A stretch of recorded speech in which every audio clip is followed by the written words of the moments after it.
Hello friends, let us now learn some important previous year questions in AIMS anatomy. So this is one question which has been asked. What is the action of the muscle in the given image? You have shown given an image, and in this image a muscle is asked about its action. So this is the muscle. Actually the muscle which is shown here, see, this is attached to the skull. It is going like this, right? So this muscle is actually temporalis muscle. So if I see, that muscle is temporalis muscle. So temporalis muscle mainly helps in elevation of mandible. Temporalis elevates the mandible and approximates the teeth.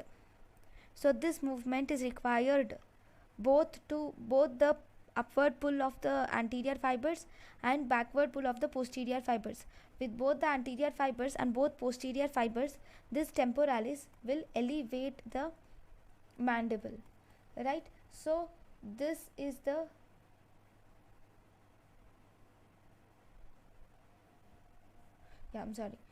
this is the picture showing temporalis, and in temporalis you will see that it will elevate the mandible. That is fine. So what is important to learn is about the movements of the mandible and their different muscles. So if you see, as I have already said, temporalis will elevate the mandible.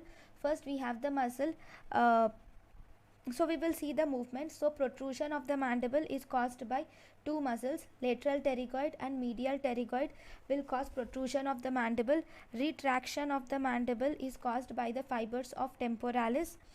Depression of the mandible is caused by lateral pterygoid, digastric muscle, geniohyoid and mylohyoid muscles.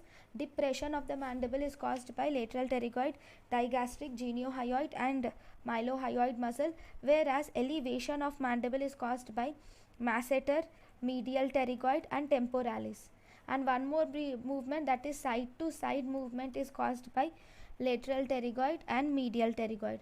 So lateral pterygoid and medial pterygoid causes side to side movement and protrusion of mandible. Retraction of mandible is caused by temporalis. Then depression of mandible is caused by lateral pterygoid, digastric, geniohyoid and mylohyoid, and elevation of mandible is caused by masseter, medial pterygoid and temporalis muscle. Masseter, medial pterygoid and temporalis muscle causes elevation of mandible. So muscles of mastication are very important. So first muscle is masseter muscle. So this masseter muscle originates from the maxillary process of zygomatic bone, and it gets so origin is from the zygomatic bone and it gets inserted into the mandible ramus, and its actions is mainly elevated or elevation of mandible.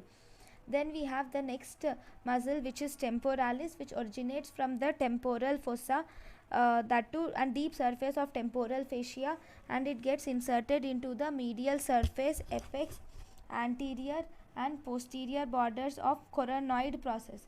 Inserts into the coronoid process of mandible. So originates from the temporal fossa to the mandible again. So these both muscles, if you see, they get inserted into the mandible. That is the reason why they easily can cause elevation. Okay. Then that too from the upward, like they are coming from the upward from the skull and getting inserted into the mandible. Then we have the muscle medial pterygoid. Medial pterygoid, here in medial pterygoid there is two heads in origin, that is, it has the deep head and superficial head. Deep head arises from the medial surface of lateral pterygoid plate, whereas superficial head arises from the maxillary tuberosity and the pyramidal process of palatine bone. So deep head arises from the lateral pterygoid plate of sphenoid bone, whereas superficial head arises from the maxillary tuberosity and pyramidal process of palatine bone. Then if you see the insertion is through medial surface of ramus and angle of mandible. This is angle of mandible. So it also causes the elevation, protrusion and side to side movements. It causes elevation, protrusion and side to side movements.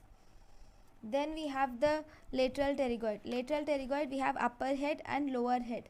Upper head originates from the origin of upper head is from infratemporal temporal surface and infratemporal crest of greater wing of sphenoid bone, whereas lower surface arises from the lateral surface of lateral pterygoid plate, and the insertion is through the front of neck of mandible, and actions are it causes depression, protrusion, side to side movement of mandible. So this is about the first question. Thank you.